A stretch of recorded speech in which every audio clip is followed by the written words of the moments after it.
நீ கிருபை இருந்ததற்காக ஸ்தோத்திரம். உங்க தகப்பனே, ஆண்டவரே, கிருபையாய் இந்த நாளிலே வந்திருக்கிற ஒவ்வொரு குடும்பத்தையும் நீர் ஆசீர்வதியும், ஒவ்வொரு பிள்ளைகளையும் ஆசீர்வதியும். பரிபூர்ண சுகம், பரிபூர்ண சமாதானம், பரிபூர்ண கிருபையும் ஆசீர்வாதம் அவனை தங்கியிருக்கட்டும். கர்த்தாவே, எல்லாவற்றையும் தாங்கி நடத்தும். அவன் ஜெயம் கொள்ளுகிறவன் எவனோ அவன் எல்லாவற்றையும் சுதந்திரித்துக் கொள்வான் என்று சொல்லப்பட்டிருக்கிறதே. நாங்கள் எல்லாவற்றிலும் ஜெயம் கொண்டு எல்லா சோதனைகளிலும், பாடுகளிலும், உபத்திரவங்களிலும், ஆண்டவரே வஞ்சகங்களிலும் எல்லாவற்றிலும் நாங்கள் ஜெயம் கொண்டு எல்லாவற்றையும் சுதந்திரித்துக் கொள்ள எங்கள் உதவிச்சு. இயேசு கிறிஸ்துவின் நாமத்தில் ஜெபிக்கிறோம் நல்ல பிதாவே. ஆமேன், ஆமேன். கர்த்தர் நாம் மகிமைப்படுவதாக. இந்த நாள் நம்ம தொடர்ந்து வெளிப்படுத்தின விஷயத்துல இன்னும் 13 16வது அதிகாரம் வரைக்கும் பார்க்கணும். 17 நம்ம கடைசி வரைக்கும் பார்த்துட்டோம். இதுக்கு முன்னாலேயும் கொஞ்சம் பார்த்துட்டோம். ஆனா 5ஆம் அதிகாரத்துக்கு முன்னால பார்க்கல. கர்த்தர் அதை திரும்ப சொல்றாருன்னு தெரியல. ஏன்னா 7 சபைகளை பற்றி நான் முன்னால எடுத்திருக்கிறேன். அதனால எப்படின்னு தெரியல. கடவுள் வழி நடத்தல்படி இந்த நாள்ல 13ஆம் அதிகாரத்துல இருந்து உண்மையாவே நான் சந்தோஷப்படுறேன். இப்படி ஒரு 20 பேரை, அருமையான சகோதரிகளை எனக்கு கொடுத்திருப்பதற்காக நான் ஆண்டவருக்கு நான் நன்றி செலுத்துகிறேன். எல்லாவற்றையும் நீங்கள் செழிக்க வேண்டும் என்று உங்களை வாழ்த்துகிறேன். அதனால 13ஆம் அதிகாரத்துல 1-2 வசனங்களை யாராவது வாசிப்போம். பின்பு நான் கடற்கரை மணலின் மேல் நின்றேன். அப்பொழுது சமுத்திரத்திலிருந்து ஒரு மிருகம் எழும்பி வர கண்டேன். அதற்கு 7 தலைகளும் 10 கொம்புகளும் இருந்தன. அதன் கொம்புகளின் மேல் 10 முடிகளும், அதன் தலையின் மேல் துஷணமான நாமமும் இருந்தது. நான் கண்ட மிருகம் சிறுத்தையை போல் இருந்தது. அதன் கால்கள் கரடியின் கால்களைப் போலவும், அதன் வாய் சிங்கத்தின் வாயைப் போலவும் இருந்தன. வலு சர்ப்பமானது தன் பலத்தையும் தன் சிங்காசனத்தையும் மிகுந்த அதிகாரத்தையும் அதற்கு கொடுத்தது. ஆமென். நம்ம ஏற்கனவே இந்த மிருகத்தை பத்தி நம்ம படிச்சிருக்கோம். 7 தலைகள் என்பது 7 சாம்ராஜ்யங்கள். அதுல 5 விழுந்து போய்விட்டது. 6வது ரோம சாம்ராஜ்யம். இனி 7வதாக இன்னொரு ராஜ்யம் வரப்போகிறது என்பதை நாம் அறிவோம். 10 கொம்புகள் என்பது அந்த 10 ராஜாக்களை குறிக்கிறது. அது ஒருவேளை அந்த யூரோப்பியன் எக்கனாமிக் கம்யூனிட்டி அப்படின்னு சொல்றாங்களே, ஈசி என்று சொல்வார். அந்த அந்த நாடுகள், ஐரோப்பிய நாடுகள் அதுல அந்த வலுசற்பத்துக்கு தங்களுடைய அதிகாரத்தை எல்லாவற்றையும் அவங்க விட்டு கொடுப்பார்கள் என்பது போல சொல்லப்பட்டிருக்கிறது. 2ஆம் வசனத்தால் நம்ம மிருகம் சிறுத்தையை போல் இருந்தது, கரடி கால்களை போல் இருந்தது, வாய் சிங்கத்தின் வாயை போல இருந்தது. அப்போ ஒரு பலமுள்ள சிறுத்தை மிக வேகமாக பாயக்கூடியது, மிக வேகமாக செல்லக்கூடியது, வேகம் அது இருக்கும். அந்த கரடி கொத்த பலம், சிங்கத்தை போல அந்த கர்ச்சிப்பு அதிகாரம் அதுக்கு இருக்கும் ராஜாவாக. அந்த இதுல சொல்லப்பட்டிருக்கிறது. வலுசற்பமா என்பது பழைய சாத்தான். இந்த சாத்தான் தன்னுடைய முழு பலத்தையும், அதிகாரத்தையும், சிங்காசனத்தையும் அதற்கு என்ன செய்யறான், இந்த ராஜ்யத்துக்கு முழுமையா அதுக்கு சப்போர்ட் பண்றான். 3ஆம் வசனம் 4ஆம் வசனம். அதன் தலைகளில் ஆனாலும் சாவுக்கேதுவான அந்த காயம் ஸ்தோத்தமாக்கப்பட்டது. பூமியிலுள்ள யாவரும் ஆச்சரியத்தோட அந்த மிருகத்தை பின்பற்றி அந்த மிருகத்திற்கு அப்படிப்பட்ட அதிகாரத்தை கொடுத்த வலு சர்ப்பத்தை வணங்கினார்கள். அல்லாமலும் மிருகத்திற்கு ஒப்பானவன் யார், அதனோட யுத்தம் பண்ண தக்கவன் யார் என்று சொல்லி மிருகத்தையும் வணங்கினார்கள். தலைகளில் சாவுக்கு ஏதுவான காயம் பட்டு கண்டேன். 7 தலைகள்ல ஒரு தலை, ஒருவேளை இந்த ரெஃபரன்ஸ் பைபிள்ஸ் எல்லாம் நாம் பார்க்கும்போது அதுல ஒருவேளை அந்த சாத்தான், அந்த ராஜ்யம் தோல்வி அடைந்த சாத்தானுக்கு ஏற்பட்ட ஒரு பெரிய செட்பேக்கா இருக்கலாம், ஒரு தோல்வியா இருக்கலாம், அல்லது ஏற்கனவே ரோம சாம்ராஜ்யம் விழுந்து போய் திரும்ப வர்றதுனால அதை குறித்து அதை சாவுக்கேதுவான காயம் பட்டிருந்தது. ஆனா மறுபடியும் அது சுகத்தை பெற்றது, இந்த காயம் சுகமடைந்ததுன்னு சொல்றாங்க. மறுபடியும் ரோம சாம்ராஜ்யம் எழும்ப போகிறது, அதை குறித்து சொல்லப்பட்டிருக்கிறது. பொதுவாகவே ரெவலேஷன்ல 4 விதமான ஆட்கள் இருக்கிறாங்க. ஒண்ணு வரலாற்று சம்பந்தமா, அதான் எல்லாமே முடிந்து போனது, இதெல்லாம் முன்னாடி நடந்தது என்று சொல்பவர் இருக்கிறாங்க. எல்லாமே இன்னும் நடக்க போகிறது என்று சொல்பவர் இருக்கிறாங்க. அப்படி 3-4 விதங்கள் இருக்கிறது. இப்போ அதெல்லாம் என்னால உங்களுக்கு விளக்கி சொல்ல நேரம் இல்லை, அது கடவுளுடைய கைடன்ஸும் இல்லை. அப்போ அது காயம் மாற்றப்பட்டது. இந்த மிருகத்துக்கு அப்படிப்பட்ட அதிகாரம் கொடுத்த வலு சர்ப்பத்தை வணங்கினார்கள். இப்ப இவர் என்ன பண்றாங்க, சாத்தான இப்போ சாத்தானுடைய சர்ச்சஸ் இருக்கு, உலகத்துல பல இடங்கள்ல இருக்குது, சென்னையில கூட இருக்குன்னு சொல்றாங்க, கோயம்புத்தூர்ல இருக்குன்னு சொல்றாங்க.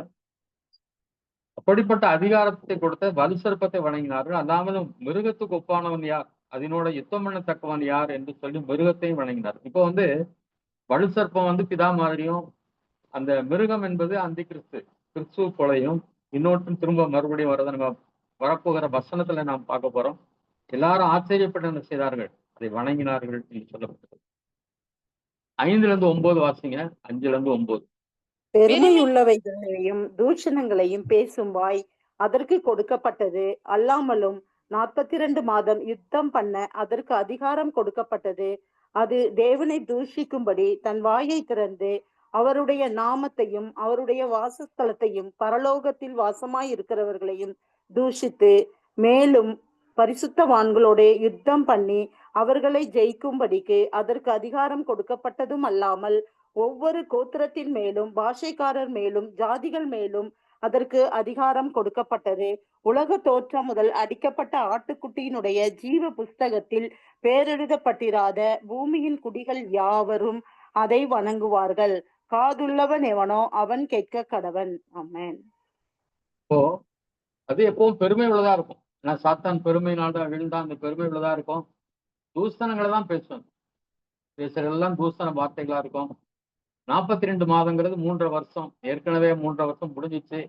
அது ஆண்டவருடைய பலவிதமான வாதைகள், அவருடைய அங்க இந்த பூமியில பேராபத்துக்கள் ஏற்பட்டதுலாம் நம்ம பாக்குறோம். 7 எக்காரணங்களை ஊதும் போது, 7 முத்திரைகளை உடைக்கும் போது என்னென்ன நடந்துச்சுலாம் பாக்குறோம்.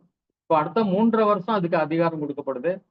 அது எதுக்காகனா தேவனை தூஷிக்கும்படி தன் வாயை திறந்து அவருடைய நாமத்தையும் அவருடைய வாசஸ்தலத்தையும் பரலோகத்தில் வாசமாக்கும் தூஷித்தது. அது மட்டும் இல்ல, பரிசுத்தவான்களை யுத்தம் பண்ணி ஜெயிப்பதற்கு அதிகாரத்தையும் அங்க கொடுக்கப்படும். பரிசுத்தவான்களோட யுத்தம் பண்ணுது, அதுக்கு அதிகாரம் அங்க. அது மட்டும் இல்ல, ஜெயிப்பதற்கும் அதிகாரம் கொடுக்கப்படுது. ஒவ்வொரு கோத்திரத்தின் மேலும் பாசைக்கார் மேலும் ஜாதியின் மேலும் அதற்கு அதிகாரம் கொடுக்கப்பட்டது. அப்போ உலகம் முழுவதும் அவனுடைய கைகளுக்குள்ள ரக்கமா இருக்கிறது.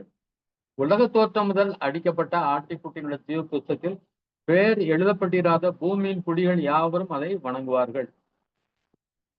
உலக தோற்றம் முதல் அடிக்கப்பட்ட அப்படின்னு. அப்போதான் இப்போ இந்த இயேசு கிறிஸ்து இந்த பூமியில அடிக்கப்பட்டது மட்டும் இல்ல, ஒருவேளை உலக தோற்றம் முதல் அவர் ஆயத்தம் பண்ணியிருந்தார் ஆட்டுக்குட்டையாக. அதனால ஒவ்வொரு நிகழ்ச்சியும் ஒவ்வொரு பாவமும் அவரை அந்த இயேசு கிறிஸ்துவின் மேல சுமத்தப்பட்டது. அதனால அவர் அப்ப இருந்தே பாதிக்கப்பட்டவராக தான் இருந்திருக்கிறார் என்று சொல்லி நம்ம ஒருவேளை அறிந்து கொள்ளலாம்.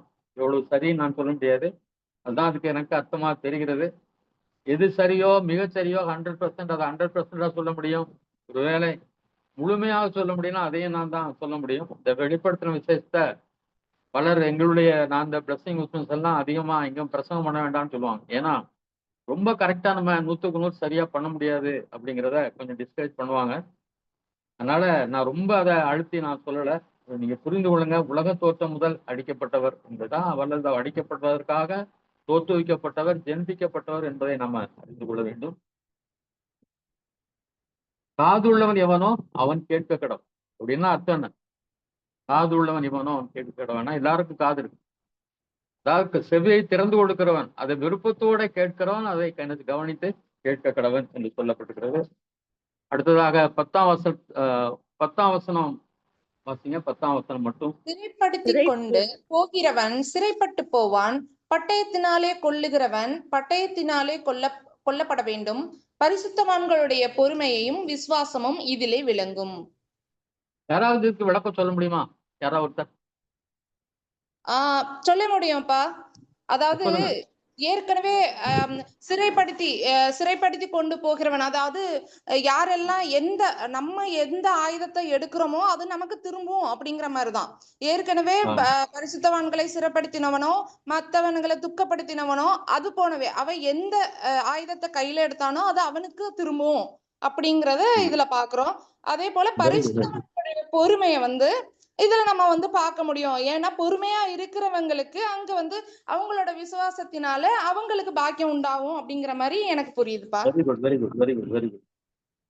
அதாவது இப்போ அந்த காலத்துல அவன் சிறைப்பிடித்து கொண்டு போகலாம். அப்போ அவனும் ஒரு நாள் என்ன செய்யப்படுவான்? சிறைப்பிடிக்கப்படுவான். அதே போல பட்டயத்தினாலே ஒருவேளை விசுவாசிகளை அவன் கொல்லலாம். ஆனால் அவனும் ஒரு நாள் என்ன செய்யப்படுவான்? அந்த பட்டயத்தினாலே கொல்லப்படுவான். பழிக்கு பழி அவன் வாங்குகிற ஆண்டவராக அவர் இருக்கிறார். அதனால நம்ம என்ன செய்யணும்?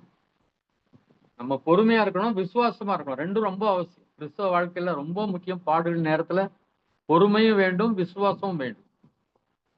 இந்த பொறுமை பாடுகள் நேரத்துல உபத்திரத்திலே பொறுமையா இருங்கள்னு சொல்லப்படும். விசுவாசத்துல எப்படி இருக்கணும்?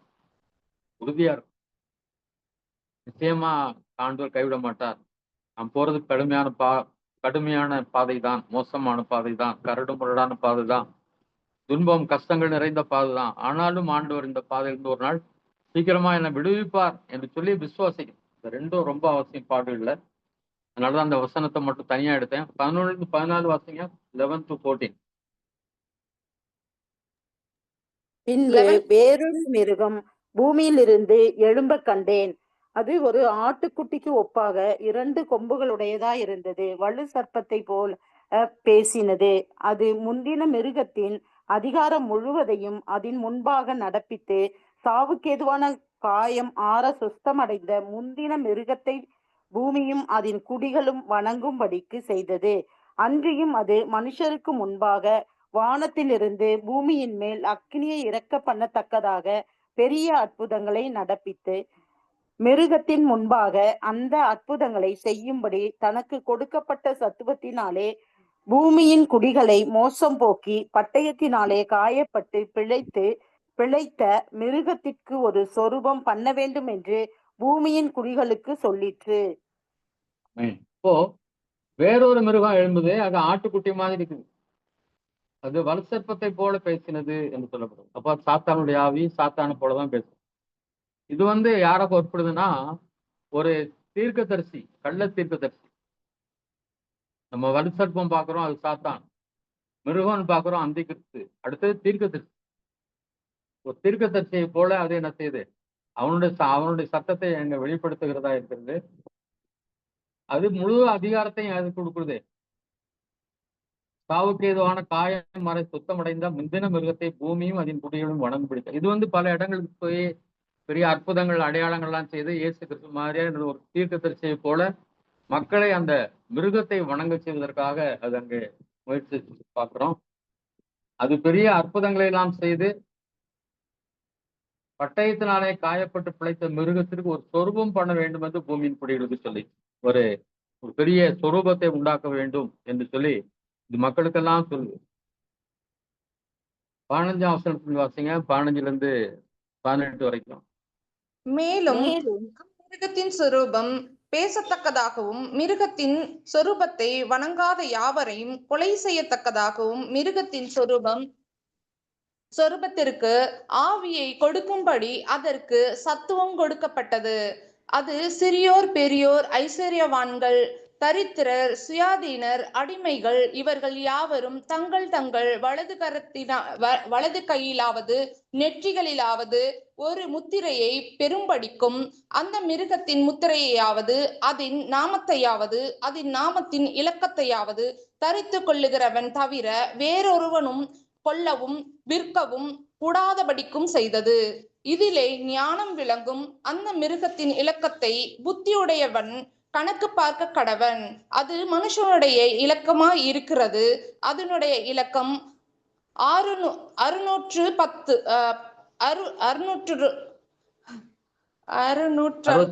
666. ஆமே. இங்கிலீஷ் மீடியத்துல நீங்க படிச்சிருப்பீங்கன்னு நினைக்கிறேன். அதனால உங்களுக்கு தமிழ் கொஞ்சம் கஷ்டமா இருக்கு. ஆமாப்பா. சரி. அதாவது ஒரு மிருகத்தை உண்டாக்கி அதுக்கு ஆவியை கொடுக்கிறது. ஏன்னா அது பேசத்தக்கதாக அதுக்கு ஒரு ஆவியை கொடுக்குறாங்க. அப்போ சிறியோர் பெரியோர் தரித்திரர் எல்லாருமே என்ன செய்யணும்? அதை வணங்கணும். அவருடைய லெக்கத்தை என்ன செய்யணும்? தன்னுடைய நெற்றியிலாவது வலது கையிலாவது என்ன செய்யணும்? முத்திரையாக பெற வேண்டும் என்று கட்டளை பிடிக்கப்பட்டது. அந்த மிருகத்தின் முத்திரையாவது நாமத்தையாவது அதன் நாமத்தின் லெக்கத்தையாவது தரித்துக் கொள்கிறோம் தவிர வேறு ஒருவனும் கொள்ளவும் விற்கவும் கூடாதபடிக்கு செய்து. மற்ற அந்த எண்கள் இல்லாதவன், தன்னுடைய நெற்றியிலோ கையிலோ பதிக்காதவன் என்ன செய்ய முடியாது. வியாபாரம் பண்ணவும் முடியாது, ஒன்றை வாங்கவும் முடியாது, விற்கவும் முடியாது. அப்படி வரும். இதிலே ஞானம் விளங்கும். அந்த மிருகத்தின் லக்கத்தை புத்தியுடையவன் கணக்கு பார்க்க கடவன். அது மனுஷனுடைய இலக்கமாக இருக்கிறது. அதன் இலக்கம் 666. அதாவது அது மனுஷனுடைய இலக்கம் சொல்லி சிலர் பெரிய கம்ப்யூட்டர் ஒண்ண தயாரிக்கிறாங்க அப்படிலாம் நான் முன்னால படிச்சிருக்கேன். வெளிப்படுத்த பற்றி படிக்க சிலர் எழுதுனதுல ஒரு பெரிய கம்ப்யூட்டர் இருக்கும். அந்த கம்ப்யூட்டர் தான் அது மிருகம் என்பது, அதுக்கு பீஸ்ட்னு பேரு அப்படிலாம் சொல்றாங்க. ஆனா இங்க கிளியரா இருக்கு, அது ஒரு மனுஷனுடைய இலக்கம் அப்படின்னு சொல்ல மனிதன் தான். இந்த மிருகம் என்பவன் ஒரு மனிதன். அவனுடைய இலக்கம் 666. இந்த 666ங்கிறது எபிரேய பாஷையில அந்த 666 என்பது பீஸ்ட் என்ற வார்த்தையை குறிக்கிறது. அந்த எபிரேய பீஸ்ட் என்பதனுடைய இலக்கத்தை குறிக்கிறது என்று சொல்லப்பட்டிருக்கிறது. இதுக்கு மேல அதுல விளக்கம் அதிகமாக சொல்லப்படல. அதனால அந்த 666 இன்னொன்னு என்னன்னா 7 என்பது 777 என்பது பரிசுத்தத்தை குறிக்கிறது. 888ங்கிறது பரிபூரணம் என்று சொல்வார்கள். 777 என்பது பூரணம் என்று சொல்வார்கள். ஆனா அதை விட குறைஞ்சது. ஏன்னா அந்த பரிசுத்தத்துக்கும் அதுக்கும் சம்பந்தம் கிடையாது. பூரணம் இல்லாத ஒரு மனிதன், பரிசுத்தம் இல்லாத ஒரு மனிதன், உண்மை இல்லாத ஒரு மனிதன், பரிபூர்ணம் இல்லாத ஒரு மனிதன். அதனாலதான் அவனுக்கு 666 என்று சொல்லி பேரை கொடுக்கப்பட்டிருக்கிறது என்று விளக்கம் கொடுக்கப்பட்டிருக்கிறது. இப்ப நம்ம 14ஆம் அதிகாரத்துக்கு போறோம். 14ஆம் அதிகாரத்துல 1-5 வாசிங்க. பின்பு நான் பார்த்தபோது இதோ சீனாய் மலையின் மேல் ஆட்டுக்குட்டியானவரையும் அவரோடு கூட அவருடைய பிதாவின் நாமம் தங்கள் நெற்றிகளில் எழுதப்பட்டிருந்த 144,000 பேரையும் நிற்க கண்டேன். அல்லாமலும் பெரும் வெள்ள இரைச்சல் போலவும் பலத்த இடி முழக்கம் போலவும் ஒரு சத்தம் வானத்திலிருந்து உண்டாக கேட்டேன். நான் கேட்ட சத்தம் சுரமண்டலக்காரர் தங்கள் சுரமண்டலங்களை வாசிக்கிற ஓசையை போல் இருந்தது. அவர்கள் சிங்காசனத்திற்கு முன்பாகவும் 4 ஜீவன்களுக்கு முன்பாகவும் மூப்பர்களுக்கு முன்பாகவும் புதுப்பாட்டை பாடினார்கள். அந்த பாட்டு பூமியிலிருந்து மீட்டு கொள்ளப்பட்ட 144,000 பேரே அல்லாமல் வேறொருவரும் கற்றுக்கொள்ள கூடாதிருந்தது. ஸ்திரீகளால் தங்களை கரப்படுத்தாதவர்கள் இவர்களே, கற்புள்ளவர்கள் இவர்களே. ஆட்டுக்குட்டியானவர் எங்கே போனாலும் அவரை பின்பற்றுகிறவர்கள் இவர்களே. இவர்கள் மனுஷரிலிருந்து தேவனுக்கும் ஆட்டுக்குட்டியானவருக்கும் முதற்பலனாக மீட்டு கொள்ளப்பட்டவர்கள். இவர்களுடைய வாயிலே கபடம் காணப்படவில்லை. இவர்கள் தேவனுடைய சிங்காசனத்திற்கு முன்பாக மாசில்லாதவர்களாய் இருக்கிறார்கள். ஆமென். இங்க இதோ சீயோன் மலையில ஆட்டுக்குட்டியானவரையும் அவரோடு கூட அவருடைய பிதாவின் நாம தங்கள் நெற்றி எழுதப்பட்டு 144,000 பேரை கண்டேன். 144,000 பேர், 44,000 பேர் சீயோன் மலையின் மேல ஆட்டுக்குட்டியாகிய இயேசு கிறிஸ்துவோடு அங்க இருக்கிறத பாக்குறோம். அப்போ பெருவெள்ள இரைச்சல் போல பல இடி முழக்கம், இது எல்லாமே புறமண்டலக்காரர் தங்கள் புறமண்டல வாசிகள் ஓசை போல இனிமையாக இருந்தது. அவள் சிங்காசனத்துக்கு முன்பாகவும் 4 ஜீவனுக்கு முன்பாகவும் மூப்பர்களுக்கு முன்பாகவும் புது பாட்டை பாடினார். ஒரு புது பாட்டு அங்க பாடுறாங்க. இந்த பாட்டு பூமியிலிருந்து மீட்டுக் கொள்ளப்பட்ட 144,000 பேரை அல்லாமல் வேறொருவரும் கற்றுக்கொள்ள கூடாது இருந்தது. இப்போ 144,000 பேர் தான் அப்போ ஆண்டவரால ஏற்றுக்கொள்ளப்படுவாங்களா, பரலோகத்தை எடுத்துக்கொள்ளப்படுவாங்களான்னா அப்படி இல்லை. இது யூதர்கள் என்று சொல்லப்படும். யூதர்கள் இஸ்ரேல் நாட்டிலிருந்து மீட்கப்பட்டவர்கள். இவர்களை பற்றி சொல்லும் போது ஸ்திரீகளால் தங்களை கரைப்படுத்தாதவர்கள் இவர்களே. அப்படின்னா கல்யாணம் பண்ணாதவங்க அப்படி கிடையாது. ஒரு வசனத்தை நம்ம வாசிப்போம். மல்கியாவுல 2ஆம் அதிகாரம் 15ஆம் வசனம் யாரோ ஒருத்தர் வாசிங்க. மல்கியா 2:15, 1105ஆம் பக்கம். அவர் ஒருவனை அல்லவா படைத்தார், ஆவி அவரிடத்தில் பரிபூரணமாய் இருந்ததே, பின்ன ஏன் ஒருவனை படைத்தார்? தேவ பக்தியுள்ள சந்ததியை பெறும்படிதானே. ஆகையால் ஒருவனும் தன் இள வயதின் மனைவிக்கு துரோகம் பண்ணாதபடிக்கு உங்கள் ஆவியை குறித்து எச்சரிக்கையா இருங்கள். அப்போ கல்யாணங்கிறதே தவறு கிடையாது. திருமணம் பண்றது கரைப்படுதல் கிடையாது. அது எதுக்காக உண்டாக்குனா தேவ பக்தியுள்ள சந்ததியை பெறும்படிதானே. ஒரு தேவ பக்தியுள்ள சந்ததியை நீங்க பெறணுங்கிறக்காக தான் ஆண்டவர் ஒரு திருமண பந்தத்தை ஏற்படுத்தி இருக்கிறார் என்பதை நம்ம நிற்கணும். விவாகம் யாவருக்குள்ளும் கனம் உள்ளது என்று சொல்லப்பட்டிருக்கிற வேத வசனத்தை நீங்க அறிவிங்க. இப்ப நான் அதை பார்த்து எடுக்க முடியல. அதனால விவாகம் யாவருக்கும் உள்ள கனம் உள்ளது என்று சொல்லி திட்டவட்டமாக நமக்கு வேத வசனம் சொல்லுது. அதனால நம்ம திருமணத்தை பண்ணது தப்பா அப்படின்லாம் யாரும் நினைச்சிடக்கூடாது. இது அதனால என்ன பண்றது இல்லை, கரைப்படுவதில்லை. ஆனால் இந்த ஸ்திரீ என்பது என்ன சொல்றாங்க அப்படின்னா, அந்த பேசி பாபிலோன் மகா பேசின்லாம் சொல்றாங்களே, ஒரு பெண்ணை பார்த்த ஒரு பெண் வந்து பற்றி ஒரு ஸ்திரியை பற்றி சொல்லப்பட்டிருக்கு வெளிப்படுத்தின விஷயத்துல. அந்த சாத்தானுடைய அந்த சக்தியோடு தொடர்பில் அதனால கரைபடாதவர்கள் என்று சொல்றாங்க. அல்லது மற்ற பெண்களோடு மற்றவர்களோடு தவறான உறவு வைத்து கரைப்படுத்தாதவர்கள் இவர்களே என்பதையும் 2 விதமான அர்த்தத்தை இதை குறித்து சொல்றாங்க.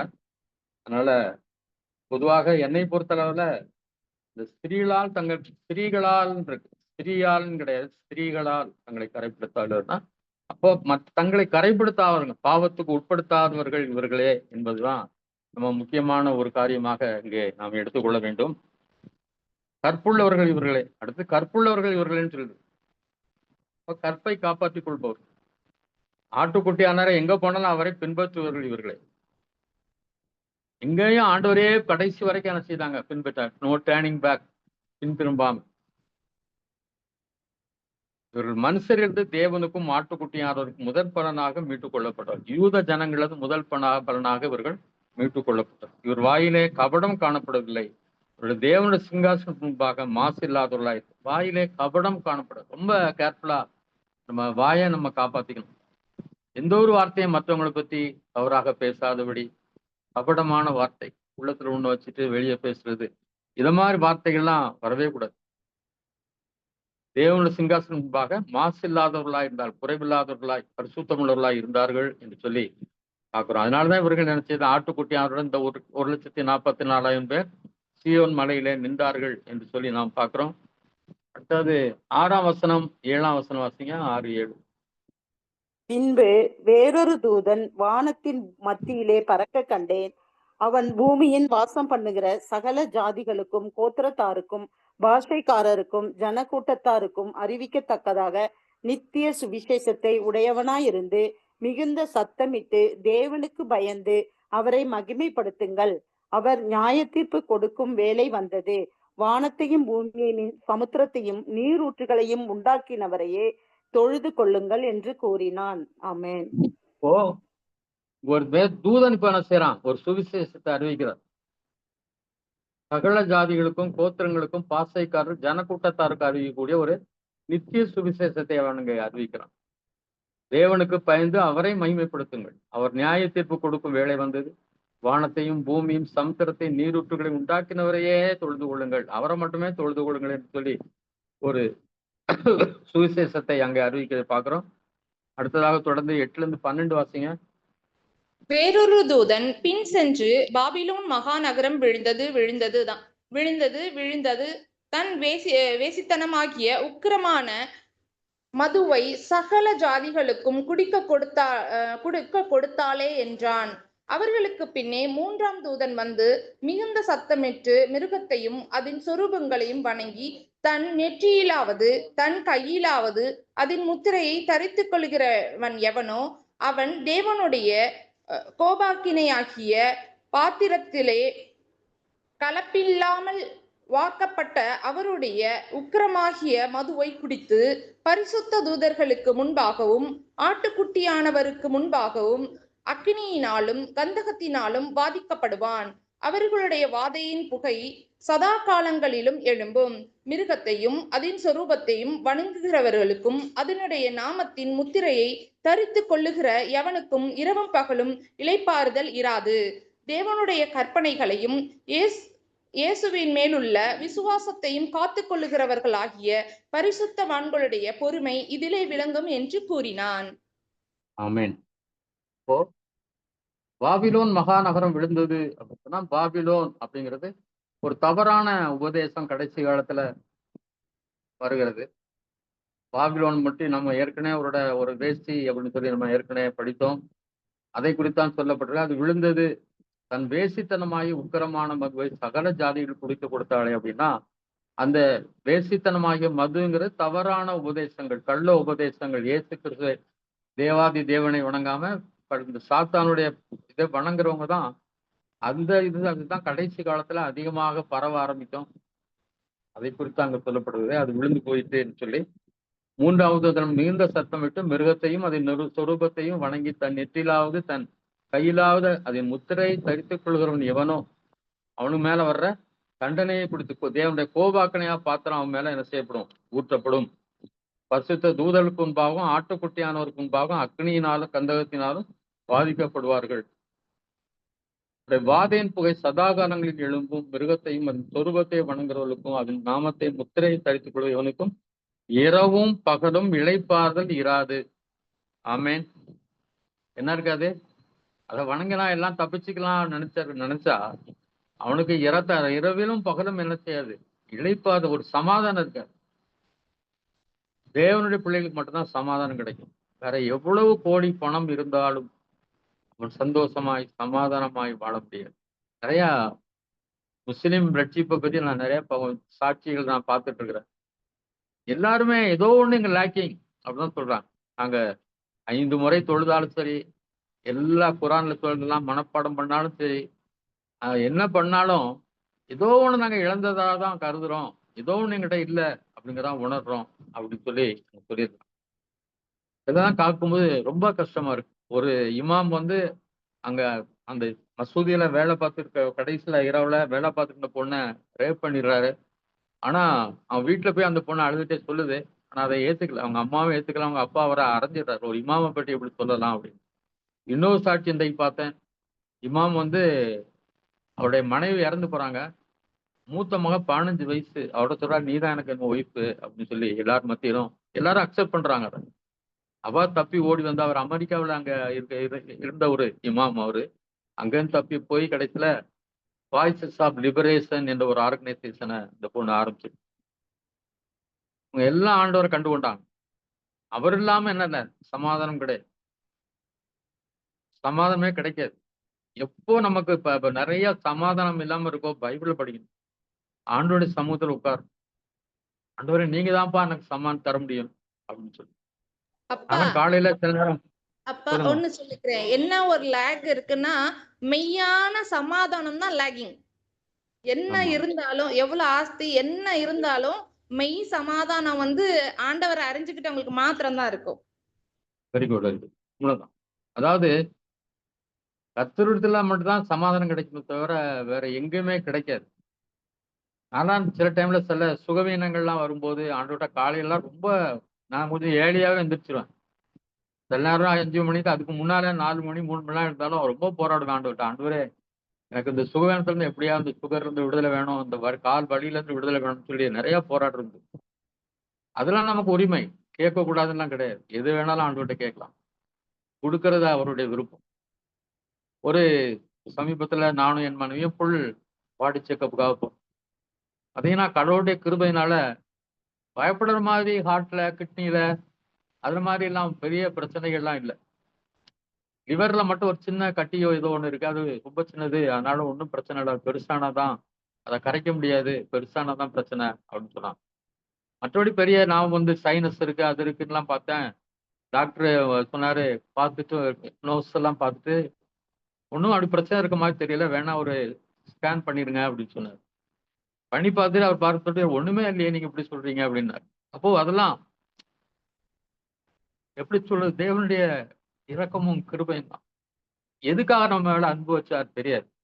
ஒருவேளை எதுக்காக அன்பு வச்சாரு, இன்னும் அன்புல நடத்துறாரு. எனக்கு 74 வயசாச்சு, நவம்பர் வந்துச்சு, நான் 75 ஆக போகுது. ஆண்டவர் இவ்வளவு கிருபையா பாதுகாத்து வராருன்னு சொன்னா அது அவருடைய கிருபை மட்டும்தான், அன்பு மட்டும்தான். வேற நான் அப்படி கொடுத்தேன், இப்படி செய்தேன், அது பண்ணேன், இது பண்ணேன், ஒன்றும் சொல்ல முடியாது. அதனால நமக்கு தேவன் கிருபையாக நம்மை சந்தித்திருக்கிறார், ரட்சித்திருக்கிறார், அளவற்ற அன்பை நம்ம மேல வச்சிருக்காரு. அதனால ஒரு நாள் என்ன செய்யக்கூடாது, சோர்ந்து போய் விடக்கூடாது.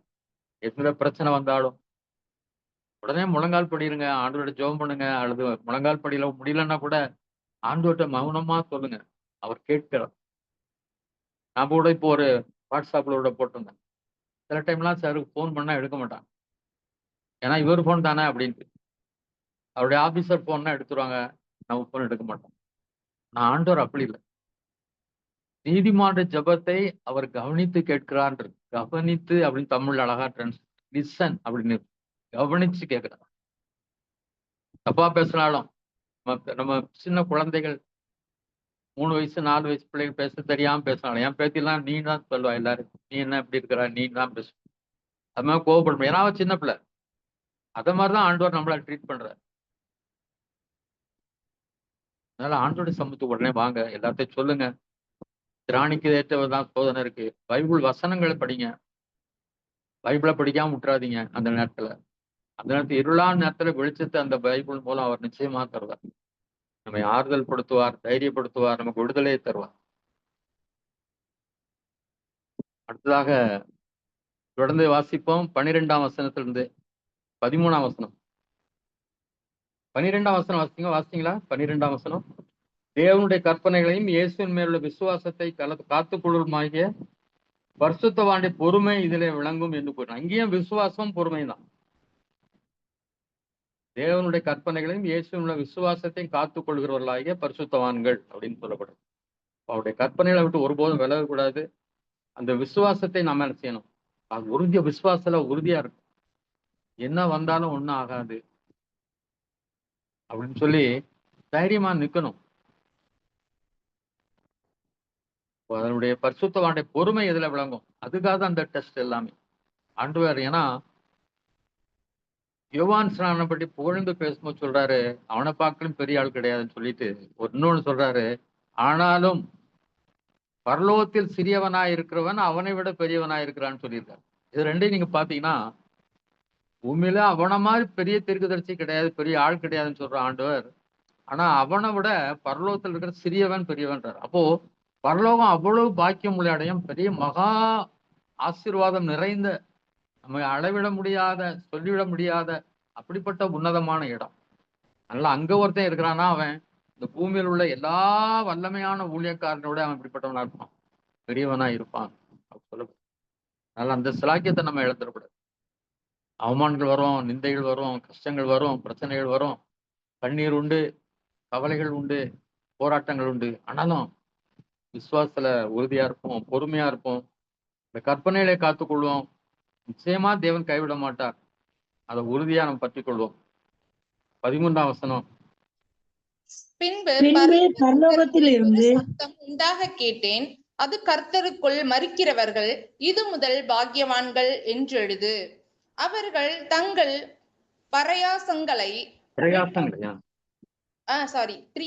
பிரயாசங்களை விட்டொழித்து இளைப்பாறுவார்கள். அவர்களுடைய கிரியைகள் அவர்களோட கூட போம். ஆவியானவரும் ஆம் என்று திருவுளம் பற்றுகிறார் என்று சொல்லிற்று. ஆமென். கர்த்தருக்குள் மரிக்கிறவர்கள் இது முதல் பாக்கியவான். சாவுனாலே ஒரு பயம் உண்டு.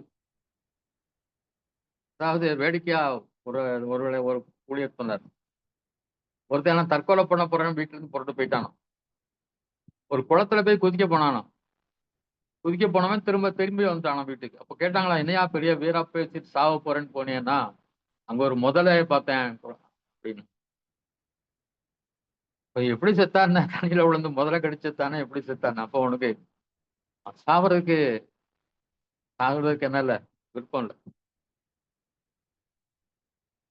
ஆனா சாவுதான் பெரிய ஒரு ஆசீர்வாதம். ஒருவேளை இந்த வயசுல நீங்க நமக்கு மரணம் யாரும் வர வேண்டாம்.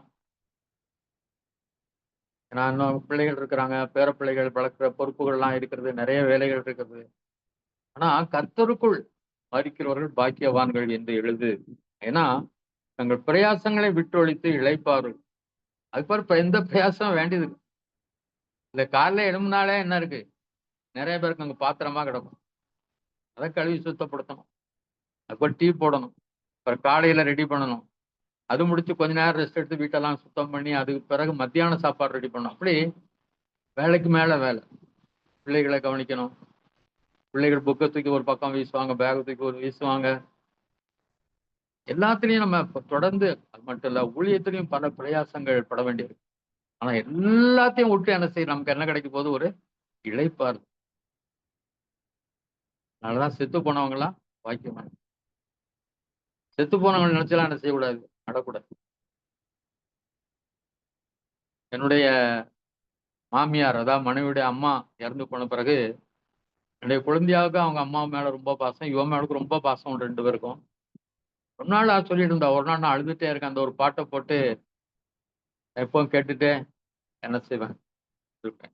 நான் பிற சத்தம் போட்டேன், அதெல்லாம் தவறான காரியம். இறந்து போனவள என்ன செய்யக்கூடாது, ஈவன் இப்போ ஒரு ப்ரேயர் மீட்டிங் வச்சு அல்லது அந்த கல்லறைக்கு மாலை போட்டு எல்லாம் அவ்வளவு அஞ்ஞான மார்க்கம் தான். கல்லறை திருநாள் வருஷத்துக்கு ஒருக்கா அங்க போய் இது பண்றது. அதெல்லாம் எங்க அப்பா அம்மா இறந்த கல்லறையெல்லாம் அதோட போய் பாக்குறது. அவங்க பரலோகத்துக்கு போயிட்டாங்க. அந்த இடத்துல அவங்க எலும்பு தான் இருக்கும். எலும்பு கூட இன்னைக்கு இருக்கா இல்லையா தெரியாது. அதனால அவங்க இளைப்பாறுகிறாங்க. அவங்க பிரயாசத்தை விட்டு இளைப்பார்வார்கள் என்று சொல்லப்படும். அவருடைய கிரியைகள் அவர்களோட கூட போகும். எல்லாமே போயிட்டாலும் அவருடைய கிரியைகள் என்ன செய்யுமா? அவர்களோட கூட போகும். என்ன கிரியை செய்தோமோ அதுக்கேற்ற பலனை ஒரு நாள் நம்ம என்ன செய்ய போறோம்? அடைய போறோம். 14-20 கடைசி வரைக்கும் வாசிங்க. 14 to 20. பின்பு நான் பார்த்தபோது இதோ வெண்மையான மேகத்தையும் அந்த மேகத்தின் மேல் மனுஷகுமாரனுக்கு ஒப்பானவராய் தமது சிரசின் மேல் பொற்கிரீடத்தையும் நமது கையிலே கருக்குள்ள அறிவாளையும் உடைய ஒருவர் உட்கார்ந்து இருக்கிறதை கண்டேன். அப்பொழுது வேறொரு தூதன் தேவாலயத்திலிருந்து புறப்பட்டு மேகத்தின் மேல் உட்கார்ந்து இருக்கிறவரை நோக்கி, பூமியின் பயிர் முதிர்ந்தது, அறுக்கிறதற்கு காலம் வந்தது, ஆகையால் உம்முடைய அறிவாளை நீட்டி அறுத்துவிடும் என்று மிகுந்த சத்தமிட்டு சொன்னான். அப்பொழுது மேகத்தின் மேல் உட்கார்ந்தவர் தமது அறிவாளை பூமியின் மேல் நீட்டினார். பூமியின் விளைவு அறுப்புண்டது. பின்பு வேறொரு தூதனும் கருக்குள்ள அறிவாளை பிடித்து கொண்டு பரலோகத்தில் உள்ள தேவாலயத்திலிருந்து புறப்பட்டு வந்தான். அக்கினியின் மேல் அதிகாரம் உள்ள வேறொரு தூதனும் பலிபீடத்திலிருந்து புறப்பட்டு வந்து கருக்குள்ள அறிவாளை பிடித்திருக்கிறவனை நோக்கி, பூமியின் திராட்சை பழங்கள் பழுத்திருக்கிறது, கருக்குள்ள உமது அறிவாளை நீட்டி அதன் குலைகளை அறுத்துவிடும் என்று மிகுந்த சத்தத்தோடு சொன்னான். அப்பொழுது அந்த தூதன் தன் அறிவாளை பூமியின் மேலே நீட்டி பூமியின் திராட்சை பழங்களை அறுத்து தேவனுடைய கோபாக்கினை என்னும் பெரிய ஆலையிலே போட்டான். நகரத்திற்கு புறம்பே உள்ள அந்த ஆலையிலே அது மிதிக்கப்பட்டது. அந்த ஆலையிலிருந்து 1600 ஸ்தாதி தூரத்திற்கு ரத்தம் புறப்பட்டு குதிரைகளின் கடிவாளங்கள் மட்டும் பெருகி வந்தது. ஆமென். இங்க மனுஷகுமாரனுக்கு ஒப்பானவராய் அப்படின்னு சொல்லப்படுது. ஏன் அப்படின்னு சொல்லி நான் என்னுடைய ஆவியில நான் உணர்றது என்னன்னா, மனுஷகுமாரனை யோவான் கண்ட போது நம்ம பாக்குறீங்கன்னா வெளிப்படுத்தின விஷயத்துல 1ஆம் அதிகாரத்துல செத்தவனை போல விழுந்தேன் அப்படின்றாரு. ஒரு காலத்துல இயேசு கிறிஸ்து பூமியில இருக்கும் போது அவருடைய மார்புல சார்ந்து இருந்தவர் யாரு? யோவான். அதே யோவான் வெளிப்படுத்தல் 1ஆம் அதிகாரத்துல இயேசு கிறிஸ்துவ பார்க்கும்போது என்ன பண்றாரு? செத்தவனை போல் விழுந்தேன். அவருடைய பிரகாசம், அவருடைய பவர், அவருடைய பிரசன்னத்தாரால என்ன செய்ய முடியல, தாங்க முடியும். இங்கேயும் அதனாலதான் ஒருவேளை மனுஷகுமாருக்கு ஒப்பானவர், மனுஷகுமாரனவா இல்ல, அங்க மனுஷகுமாருக்கு ஒப்பானவராக இருந்தார் என்று சொல்லி என்ன செய்யப்பட்டது? எழுதப்பட்டது. அப்போ பூமியில அந்த அறுப்பு காலம் வந்து விட்டது, நியாய தீர்ப்பு நாள் வந்து விட்டது என்று சொல்லி அங்கே தூதன் சொல்லும் போது அந்த மேகத்தின் மேலிருந்து என்ன செய்யறான்? இந்த பூமியின் பயிர் முதிர்ந்தது, அறுக்கதற்கு காலம் வந்தது, ஆகியால் உங்களுடைய அறிவாளை நீட்டு அறுத்து விடும் என்று மிகுந்த சத்தம் விட்டு சொன்னான். இதெல்லாம் நியாய தீர்ப்பை குறித்து அங்கே சொல்லப்படுகிறது. அதை அந்த தூதன் அறிவாளை பூமியில் நீட்டி பூமியின் திராட்சை பழங்களை அறுத்து தேவனுடைய கோபாக்கனை என்னும் பெரிய ஆலையிலே போட்டான். இப்ப அவங்களுக்கு தண்டனை அங்கே அளிக்கப்படுகிறது என்பதை நம்ம பார்க்கிறோம். அப்போ அது மிதிக்கப்படுகிறது என்று சொல்லப்பட்டிருக்கு. நகரத்துக்கு புறம்பே உள்ள அந்த ஆலையில அது மிதிக்கப்பட்டது. அந்த ஆலையிலிருந்து 1600 சாதி தூரத்துக்கு ரத்தம் புறப்பட்டு குதிரைகளின் கடிவாளங்கள் மட்டும் பெருகி வந்து, அப்போ அவங்க அங்க பெரிய அழிவுக்குள்ளாக, தண்டனைக்குள்ளாக ஆக்கப்படுறாங்க. அவங்களோட ரத்தம் எல்லாமே நினைச்சுதான் குதிரை கடிவாளம்னா அதனுடைய கழுத்து அளவுக்கு குதிரைகளுக்கு அந்த அளவுக்கு ரத்தம் நினைச்சுதான் அந்த இடத்துல அந்த அநீதிமான்களுடைய ரத்தம் அங்கே வெளியே வருகிறது என்பதை நாம் பார்க்கிறோம். 15ஆம் அதிகாரம் 1-4 வாசிங்க.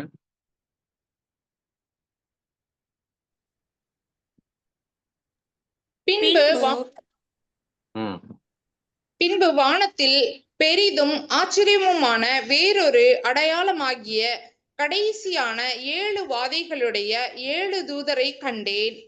அவைகளால் தேவனுடைய கோபம் முடிகிறது. அன்றியும் அக்கினி கலந்த கண்ணாடி கடல் போன்ற ஒரு கடலையும் மிருகத்திற்கு அதன் சொரூபத்திற்கும் அதன் முத்திரைக்கும் அதன் நாமத்தின் இலக்கத்திற்கும் உள்ளாகாமல் ஜெயங்கொண்டவர்கள் தேவ சுரமண்டலங்களை பிடித்துக்கொண்டு அந்த கண்ணாடி கடல் அருகே நிற்கிறதை கண்டேன். அவர்கள் தேவனுடைய ஊழியக்காரனாகிய மோசேயின் படைப்பையும் ஆட்டிக்குட்டியானவருடைய பாட்டையும் பாடி, சர்வ வல்லமையுள்ள தேவனாகிய கர்த்தாவே, தேவரீருடைய கிரியைகள் மகத்துவமும் ஆச்சரியமுமானவைகள்.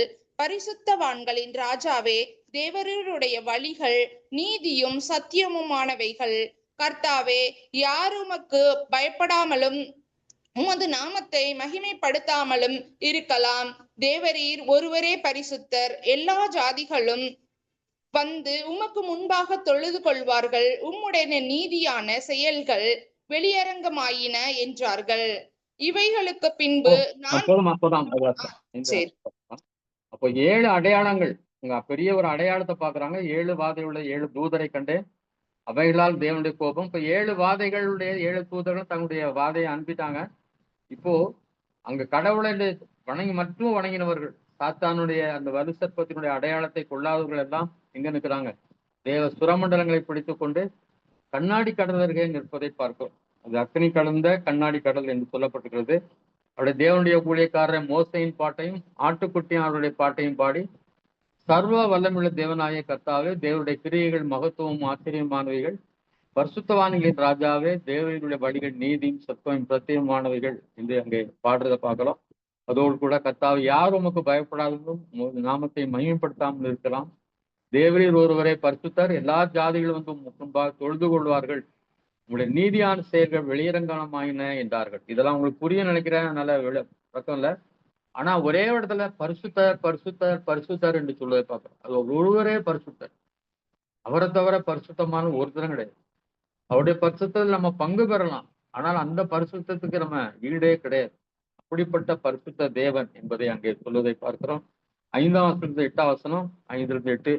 இவைகளுக்கு பின்பு நான் பார்த்தபோது, இதோ பரலோகத்திலே சாட்சியின் கூடாரமாகிய ஆலயம் திறக்கப்பட்டது. அந்த ஆலயத்தில் இருந்து 7 வாதைகளை உடைய 7 தூதர்களும் சுத்தமும் பிரகாசமுமான மெல்லிய வஸ்திரம் தரித்து மார்பருகே பொற்கச்சைகளை கட்டிக்கொண்டு புறப்பட்டார்கள். அப்பொழுது அந்த 4 ஜீவன்களில் ஒன்று சதா காலங்களிலும் உயிரோடு இருக்கிற தேவனுடைய கோபாக்கினையால் நிறைந்த பொற்கலசங்கள் 7ஐயும் அந்த 7 தூதர்களுக்கும் கொடுத்தது. அப்பொழுது தேவனுடைய மகிமையினாலும் அவருடைய வல்லமையினாலும் உண்டான புகையினாலே தேவாலயம் நிறைந்தது. 7 தூதர்களுடைய 7 வாதைகளும் முடியும் வரைக்கும் ஒருவரும் தேவாலயத்திற்குள் பிரவேசிக்க கூடாதிருந்தது. பரலோகத்துல ஒரு ஆலயம் திறக்கப்படுறதை பாக்குறோம். அந்த 7 வாதைகளை உடைய அந்த 7 தூதர்கள் பிரகாசமான மெல்லிய வஸ்திரங்களை தடுத்திருக்கிறாங்க. மார்க்கற்பர்கள் பொற்கச்சைகளை கொண்டு அவங்க புறப்பட்டு போறாங்க. அந்த 4 ஜீவன்கள் என்று சொல்லப்பட்டிருக்கிறது. அந்த 4 ஜீவன்களும் மனிதர்கள் தான், மனிதர்கள் தேர்ந்தெடுக்கப்பட்டவர்கள் தான். அதை குறித்து நான் அன்றைக்கு பார்க்கல. தயவுசெய்து நான் சித்தமான அடுத்த நாள் அதை விளக்கமா சொல்றேன் நம்ம அதை குறித்து. ஏன்னா ஏற்கனவே இது இந்த 2ஆம் அதிகாரத்துல 1ஆம் அதிகாரத்துலாம் வெளிப்படுத்தின விஷயத்துல அது வருகிறது. இது குறித்து நான் உங்களுக்கு சொல்லுகிறேன். சதா காலங்களிலும் உயிரோடு இருக்கிற தேவனுடைய கோபாக்கினார் இந்த பொற்கலசங்கள் 7ஐயும் அந்த 7 தூதர்கள் கொடுத்தார். அந்த 4 ஜீவன்கள் என்று சொல்வது 4 பூமியில் மீட்கப்பட்டவர்கள் தான். தேவனுடைய மகிமையினாலும் அவருடைய வல்லமையினாலும் உண்டான புகையினாலே தேவாலயம் நிறைந்திருந்தது. தேவனுடைய மகிமையால் அந்த ஆலயம் நிறைந்திருக்கிறது. இப்போ 7 தூதர்கள் அந்த தங்களுடைய பாதையை முடிக்கிற வரைக்கும் என்ன செய்யல, இந்த ஆலயம் திறக்கப்படும். அதுக்கு தான் ஆலயம் திறக்கப்படுது. இப்போ 16ஆம் அதிகாரம் 1ஆவது வசனத்திலிருந்து 7ஆம் வசனம். அப்பொழுது தேவாலயத்தில் இருந்து உண்டான ஒரு பெரும் சத்தம், அந்த 7 தூதருடனே நீங்கள் போய் தேவனுடைய கோப கலசங்களை பூமியின் மேல் ஊற்றுங்கள் என்று சொல்ல கேட்டேன். 1ஆம் தூதன் போய் தன் கலசத்தில் உள்ளதை பூமியின் மேல் ஊற்றினான். உடனே மிருகத்தின் முத்திரையை தரித்தவர்களும் அதன் சொரூபத்தை வணங்குகிறவர்களும் ஆகிய மனுஷர்களுக்கு பொல்லாத கொடிய புண் உண்டாயிற்று. இரண்டாம் தூதன் தன் கலசத்தில் உள்ளதை சமுத்திரத்திலே ஊற்றினான். உடனே அது செத்தவனுடைய இரத்தம் போல் ஆயிற்று. சமுத்திரத்தில் உள்ள பிராணிகள் யாவும் மாண்டு போயின. மூன்றாம் தூதன் தன் கலசத்தில் உள்ளதை ஆறுகளிலும் நீரூற்றுகளிலும் ஊற்றினான். உடனே அவைகள் இரத்தமாயின. அப்பொழுது தண்ணீர்களின் தூதன் இருக்கிறவரும் இருந்தவரும் பரிசுத்தருமாகிய தேவரீர், இப்படி நியாயம் தீர்க்க நீதி உள்ளவராய் இருக்கிறீர். ஆமென். 5 வசனம் தானே? இங்க ஒவ்வொரு விதம் ஊத்தும் போதும் அவங்க முதல்ல ஊத்தும் போது ஆண்டவரை வணங்காத சொரூபத்தை வணங்கியவர் மேல பொல்லாத கொடிய புண் உண்டாயிட்டு சொல்லப்பட்டிருக்கு. இரண்டாம் தூதன் தன்னுடைய கலசத்தை தான் கடைசி கலச நியாய தீர்ப்பு. அந்த கலசத்தை போல் என்று சொல்லி இங்கிலீஷ்ல போட்டுருக்கோம்.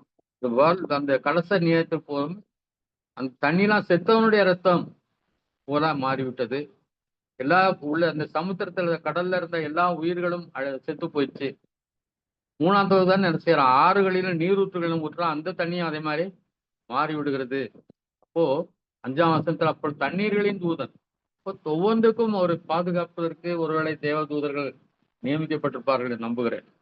இப்போ தண்ணீரின் தூதன் சொன்னா இருக்கிறவரும் இருந்தவரும் பரிசுத்தமாய் தேவர் இப்படி நியாயம் தீர்க்க நீதி உள்ளவராய் இருக்கிறீர். அவர் பரிசுத்தவானுடைய இரத்தத்தையும் தீர்க்க தரிசன இரத்தத்தையும் சிந்தினபடியால் இரத்தத்தையே அவர் குடிக்க கொடுத்தீர், அதற்கு பாத்திராயிருக்கார்கள் என்று சொல்ல கேட்டேன். அப்போ நீங்க பரிசுத்தவான்களுடைய இரத்தத்தெல்லாம் சிந்தினீங்க, அதனால ஆண்டவர் என்ன செய்யற உங்களுக்கு அந்த பரிசுத்த இரத்தத்தையே குடிக்கும்படி என்ன செய்விட்டார், நியாய தீர்ப்பு கொடுத்தார் என்று சொல்லி அந்த தூதன் சொல்கிறான். பலிபீடத்திலிருந்து ஒருவன் சர்வ வல்லமையுள்ள தேவனாய் கர்த்தாவே, உங்களுடைய நியாய தீர்ப்புகள் சத்தியமும் நித்தியமானவை என்று சொல்ல கேட்டேன். பலிபீடத்தை பற்றி நம்ம ஏற்கனவே படித்தோம். பலிபீடத்தை கீழே அநேக ஆத்மாக்கள் காத்து எங்களுக்காக எப்பொழுது பழி வாங்குவீர் என்று சொல்லி கேட்டுக்கொண்டிருக்கிற ஒரு கூட்டத்தை நம்ம ஏற்கனவே நம்ம படித்தோம். ஆத்மாக்களை பற்றி அதை பற்றி தான் அங்க சொல்லப்பட்டிருக்குது. இப்போ 8ஆம் வசனத்துல இருந்து 8-9 வாசிங்க. நான்காம் தூதன் தன் தன் கலசத்தில் உள்ளதை சூரியன் மேல் ஊற்றினான். தீயினால் மனுஷரை தகிக்கும்படி அதற்கு அதிகாரம் கொடுக்கப்பட்டது. அப்பொழுது மனுஷர்கள் மிகுந்த உஷ்ணத்தினாலே தகிக்கப்பட்டு இந்த வாதைகளை செய்ய அதிகாரமுள்ள தேவனுடைய நாமத்தை தூஷித்தார்களே அல்லாமல் அவரை மகிமைப்படுத்த மனம் திரும்பவில்லை. சூரியன் மேல ஊற்றும் போது அந்த சூரியன் அதிக வெப்பமாகுது. அப்போ அந்த உஷ்ணத்தினால சகிக்க முடியாமல் தகிக்கப்படுகிறார்கள். அவர்கள் உஷ்ணத்தை தாங்க முடியாமல் இந்த வாதைகளை செய்ய அதிகாரமுள்ள தேவனுடைய நாமத்தை தூசித்தார்களே அல்லாமல் அவரை மகிமைப்படுத்த மனம் திரும்பவில்லை. அப்பவும் அவங்க என்ன செய்யல, மனம் திரும்பல. ஒரு 5ஆம் அடுத்த வசனம் 9ஆவது வசனத்திலிருந்து இல்ல 9-10 5ஆம் தூதன் தன் கலசத்தில் உள்ளதை மிருகத்தினுடைய சிங்காசனத்தின் மேல் ஊற்றினான். அப்பொழுது அதன் ராஜ்யம் இருள் அடைந்தது. அவர்கள் வருத்தத்தினாலே தங்கள் நாவுகளை கடித்து கொண்டு தங்கள் வருத்தங்களாலும் தங்கள் புண்களாலும் பரலோகத்தின் தேவனை தூஷித்தார்களே அல்லாமல் தங்கள் கிரியைகளை விட்டு மனம் திரும்பவில்லை. 6ஆம் தூதன் சாத்தானுடைய ராஜ்யத்தின் மேல ஊற்றப்படுது. அவனுடைய ராஜ்யம் இருளடையுது. அப்பவும் என்ன செய்யறாங்க, பலவித வருத்தங்கள் புண்கள் எல்லாம் ஏற்பட்டாலும் அவர் எல்லாரும் கடவுளை என்ன செய்யறாங்க, தூசிக்கதான் செய்யறாங்க அப்படின்னு சொல்லி பாக்குறோம். 6ஆம் தூதன் வாசிங்க 12-14. 6ஆம் தூதன் தன் கலசத்தில் உள்ளதை ஐப்ராத் என்னும் பெரிய நதியின் மேல் ஊற்றினான். அப்பொழுது சூரியன் உதிக்கும் திசையில் இருந்து வரும் ராஜாக்களுக்கு வழி ஆயத்தமாகும்படி அந்த நதியின் தண்ணீர் வற்றி போயிற்று. அப்பொழுது வலு சர்ப்பத்தின் வாயிலும் மிருகத்தின் வாயிலும் கள்ள தீர்க்கதரிசியின் வாயிலும் இருந்து தவளைகளுக்கு ஒப்பான 3 அசுத்த ஆவிகள் புறப்பட்டு வர கண்டேன். அவைகள் அற்புதங்களை செய்கிற பிசாசுகளின் ஆவிகள். அவைகள் பூலோகம் எங்கும் உள்ள ராஜாக்களை சர்வ வல்லமை உள்ள தேவனுடைய மகா நகர் நாளில் நடக்கும் யுத்தத்திற்கு கூட்டி சேர்க்கும்படிக்கு புறப்பட்டு போகிறது. இதோ திருடனை போல் வருகிறேன். தன் மானம் காணப்படத்தக்கதாக நிர்வாணமாய் நடவாதபடிக்கு விழித்து கொண்டு தன் வஸ்திரங்களை காத்து கொள்கிறவன் பாக்கியவான். அப்பொழுது எபிரேய பாஷையிலே அர்மகதோன் என்னப்பட்ட இடத்திலே அவர்களை கூட்டி சேர்த்தான். போதும். இப்போ இதெல்லாம் உங்களுக்கு எளிதாக புரிகிறதா? ஐப்ராத் மேல கடைசியில ஒரு தூதன் 6ஆம் தூதன் அந்த கலசத்தை ஊற்றும் போது அந்த ஐப்ராத் நதி என்ன செய்யுது? 2ஆக பிரிந்து போகிறது. அப்போ கிழக்குல இருந்து ஒரு ஒரு அரசர்கள்லாம் என்ன செய்ய இஸ்ரவேலை நோக்கி என்ன செய்யறாங்க? கடைசியில யுத்தம் அங்கதான் நடக்கும். இஸ்ரவேல் மேலதான் எல்லாரும் யுத்தத்துக்கு வருவாங்க. அப்படி வரும்படிக்கு அது வழியை விடுகிறது. அப்போ வலு சர்ப்பத்துல வாயிலிருந்து 3 தவளை மாதிரி ஆவியில் போய் அது அற்புதங்களை செய்கிற சக்தி உடையவர்கள். பல அற்புதங்கள் மூலம் தங்களுடைய வாயின் வார்த்தைகள் மூலம் பல ராஜாக்களை வஞ்சித்து அவங்க எல்லாத்தையும் யுத்தத்துக்கு என்ன செய்து கூட்டிக் கொண்டு வருகிறது. அப்பொழுது எபிரேய பாஷையில அர்மகதான் எனப்பட்ட இடத்துல அவர்களை கூட்டி சேர்த்தான். அர்மகடான்ங்கிற இடத்துல எல்லாரையும் ஒரு பரந்த இடம், அந்த இடத்துல அவங்க கூட்டி சேர்க்கிறான். இதோ திருடனை போல் வருகிறேன், தன் மானம் காணப்படத்தக்கதாய் நிர்வாணமாய் நடவாதபடிக்கு தன் வஸ்திரங்களை காத்துக் கொள்கிறவன் பாக்கியம். இப்போ கடைசி வரைக்கும் அந்த பரிசுத்த வஸ்திரத்தை, ரட்சிப்பின் வஸ்திரத்தை என்ன செய்யும்? நம்ம உறுதியா அதை பாதுகாத்துக் கொள்ள வேண்டும். ரட்சிப்பை ஒரு நாள் என்ன செய்யக்கூடாது? இழந்துடக்கூடாது. இப்போ 17ல இருந்து பார்த்தீங்க, 17ல இருந்து 7ஆம் தூதன் தன் கலசத்தில் உள்ளதை ஆகாயத்தில் ஊற்றினான். அப்பொழுது பரலோகத்தின் ஆலயத்தில் உள்ள சிங்காசனத்தில் இருந்து ஆயிற்று என்று சொல்லிய பெரும் சத்தம் பிறந்தது. சத்தங்களும் இடி முழக்கங்களும் மின்னல்களும் உண்டாயின. பூமி மிகவும் அதிர்ந்தது. பூமியின் மேல் மனுஷர்கள் உண்டான நாள் முதற்கொண்டு அப்படிப்பட்ட பெரிய அதிர்ச்சி உண்டானதில்லை. அப்பொழுது மகா நகரம் 3 பங்காக பிரிக்கப்பட்டது. புற ஜாதிகளுடைய பட்டணங்கள் விழுந்தன. மகா பாபிலோனுக்கு தேவனுடைய உக்கிரமான கோபாக்கினையாகிய மது உள்ள பாத்திரத்தை கொடுக்கும்படி அது அவருக்கு முன்பாக நினைப்பூட்டப்பட்டது. தீவுகள் யாவும் அகன்று போயின, பர்வதங்கள் காணப்படாமற் போயின. தாளந்து நிறையான பெரிய கல்மழையும் வானத்திலிருந்து மனுஷர் மேல் விழுந்தது. அந்த கல்மழையினால் உண்டான வாதையின் நிமித்தம் மனுஷர்கள் தேவனை தூசித்தார்கள். அந்த வாதை மகா கொடியதாய் இருந்தது. ஆமீன். 7ஆம் தூதன் ஆகாயத்தில் தன்னுடைய கலசத்தில் உள்ளதை ஊற்றுகிறான். அப்போ பரலோகத்துல இருந்து ஆலயத்திலிருந்து ஆயிற்று என்று சொல்லி பெரும் சத்தம், இட் இஸ் டன், எல்லாம் செய்து முடிச்சாச்சு, தண்டனை எல்லாம் முடிச்சாச்சு அப்படிங்கிற மாதிரி அங்கே சொல்லுவதை நாம் பார்க்கிறோம். இப்போ சத்தங்கள் இடிமுழக்கம் உண்டாது, பூமி மேல அதிர்ந்தது. இதுவரைக்கும் அப்படிப்பட்ட பெரிய பூமி அதிர்ச்சி உண்டாகவில்லை. அப்படிப்பட்ட பூமி அதிர்ச்சி உண்டானது. அந்த மகா நகரமாகிய அந்த ரோம் நகரம் என்ன செய்தது? 3 பங்காக பிரிக்கப்பட்டது. புறஜாதியுடைய பட்டணங்கள் விழுந்தது. மகாபாபிலோனுக்கு தேவனுடைய உக்கிரமான கோபாக்கினையாக மது உள்ள பாத்திரத்தை கொடுக்கும்படி அது முன்பாக நினைப்பூட்டப்பட்டது. தீவுகள் அகன்று போயிடுச்சு, பர்வதங்கள் காணப்படாமல் போச்சு. பெரிய கல்மழை வானத்திலிருந்து என்ன செய்யப்பட்டது? மனிதன் மேல் ஊற்றப்பட்டது. அந்த வாதையினால மனுஷர்கள் தேவனை தூசித்தார்கள். அந்த வாதை மகா கொடிதா இருந்தது. அப்போ கூட அவங்க ஆண்டவர்கிட்ட மனம் திரும்பல. ஏன்னா ஒரு குறிப்பிட்ட நாட்களுக்குள்ள அந்த அந்த மனம் திரும்புதல் எடுத்துக்கொள்ளப்படும். இந்த மனம் திரும்பக்கூடிய கிருபை எடுத்துக்கொள்ளப்பட்டு முழுசும் தண்டனையா மாறிடும். இந்த கிருபை இல்லாம ஒருத்தம் ரட்சிக்கப்பட முடியாது. ஒன்னே ஒண்ணுதான், கிருபை தான். இந்த கிருபையினால்தான் மட்டுமே ரட்சிப்பு உண்டு. இந்த கிருபை எடுபட்டு போனதுனால அவங்களால அந்த நாள்ல அவங்க என்ன செய்ய முடியல? ஆண்டோட்ட திரும்ப முடியல. அவனுடைய கிருபையை அவர்கள் புரிந்து கொள்ள முடியல. இந்த வாதை வரதை பார்த்து அவங்க எல்லாரும் தேவனை தூசித்தார்களே தவிர ஒருத்த கூட என்ன செய்யல? மனம் திரும்ப முடியவில்லை. அதனால இதுவே சிறந்த காலம், இதுவே ரட்சணை நாள், இதுவே அனுக்கிரக நாள். இந்த நாட்கள்ல இன்னும் நம்ம ஆண்டவரை அதிகமா தேடுறதுக்கு நம்மளை ஒப்புவிப்போம். ஆண்டவருடைய சமூகத்துல அதிகமா காணப்படுவோம். சமீபத்துல சென்ற வாரத்துல ஞாயிற்றுக்கிழமை ஒரு சர்ச்சுக்கு நானும் செல்வியும் மெசேஜ் கொடுக்க போயிருந்தோம். அப்போ நான் அந்த 90ஆம் சங்கீதத்துல இருக்கிற இந்த கிருபையை குறித்த வாசனத்தை தான் நான் பிரசங்கித்தேன். அதாவது எங்கள் வாழ்நாளெல்லாம் களி கூர்ந்து மகிழும்படி உங்களுடைய கிருபையினாலே எங்களை திருப்தியாக்கும். கிருபை மட்டும்தான் நம்ம திருப்திப்படுத்த முடியும். உடைய கிருபையே சார்ந்திருப்போம், கிருபையை நம்பி இருப்போம். எல்லாத்தையும் ஆண்டவரே உடைய கிருபையினால எங்களை கைவிடவே மாட்டீர், எங்களை விட்டு விலக மாட்டீர், எங்களுக்கு அநியாயம் செய்ய மாட்டீர், நன்மை மட்டுமே செய்வீர், எங்களுக்கு இந்த கிருபை எங்களுக்கு போதும்னு சொல்லி ஒவ்வொரு நாளும் அந்த கிருபையை நாம புகழ்ந்து, இந்த கிருபை என்றால் இயேசு கிறிஸ்து, இந்த கிருபையாகிய இயேசு கிறிஸ்து அவர் கிருபையும் சத்தியம் நிறைந்தவராய் நமக்குள்ளே காணப்பட்டார். எவ்வளவு பெரிய பாக்கியம்! பரலோகத்தில் இருந்தவர் தம்முடைய கிருபையும் சத்தியம் நிறைந்தவராய் நம்ம மத்தியிலே காணப்பட்டார். இன்றைக்கும் காணப்படுகிறார். அந்த கிருபையை நம்பி வாழ்வோம். கிருபைக்கு எப்பொழுதும் நன்றி செலுத்துபவர்களாய், அதிகாலையில் அவரை தேடுபவர்களாய் நாம் காணப்படுவோம். கர்த்தர் உங்களை ஸ்திரப்படுத்துவார், பலப்படுத்துவார். எல்லா துயங்களுக்கும் துக்கங்களுக்கும் வியாதிகளுக்கும் பலகீனங்களுக்கும் விலக்கி காப்பார். கர்த்தர் நாமம் மகிமைப்படுவதாக ஜெபம் செய்து முடிப்போம். எங்கள் அன்பின் தகப்பனே, இந்த கிருபையுள்ள நாட்களுக்காக ஸ்தோத்திரம், கிருபையின் வார்த்தைகளுக்காக ஸ்தோத்திரம், உங்களுடைய பிள்ளைகளுக்காக ஸ்தோத்திரம். ஆண்டவரே, ஒவ்வொரு பிள்ளைகள் மேலும் உடைய கிருபை இருக்கட்டும். உடைய கிருபையின் வசனத்துக்கு ஒப்பு கொடுக்கிறோம். உடைய வசனத்தினால் ஆற்றும், தேற்றும், தைரியப்படுத்தும், பலப்படுத்தும், விடுவியும் ஆண்டவரே.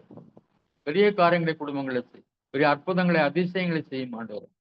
ஒரு நாளிலும் அவர் சாட்சி சொல்லத்தக்கதாய் பெரிய காரியங்களை என்ன செய்வேன் கேட்கும். எல்லா நன்மைகளால் நிரப்பும் ஆண்டவரே.